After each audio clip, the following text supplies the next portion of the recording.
yaya da na zo na ganta sai na ga ta bambanta ma da bayanan da kake mun akan ta. Baka san wace ce ita ba, bai kamata ka yanke mata hukunci ba. Magana yarinyar nan fa da kake kai fa kadai ka santa.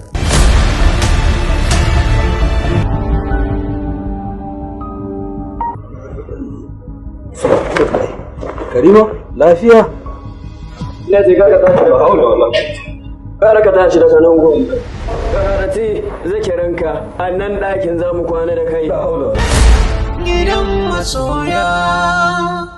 Ni fa kaina ma ba zan je inda ba zan huta ba. Ni kaina na san in je inda zan huta na wata ya kuma na kula da ke. Dan haka ki haƙuri ki kwantar da hankalinki. Yanzu ni Karima kin tabbatar da cewa wannan haidar din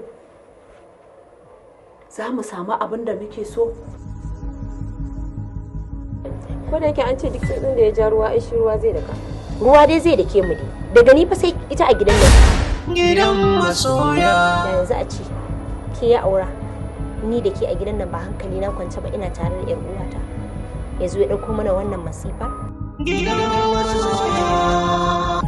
Dan Allah ya tuho dan Allah ni gaba ɗaya tsatso da ciniki wallahi. Gaba ɗaya ɗakin ma tsoro yake bani.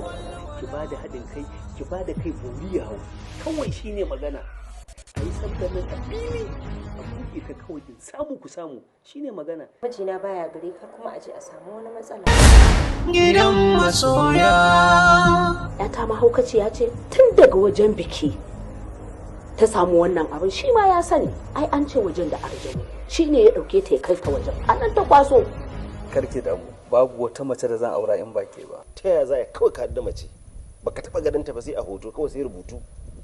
Sai voice note ɗin ƙarya kuma shikenan ta zama ita ce matar da za ka ɗauka ka kai ta gidanka ta zama ita ce jagorar.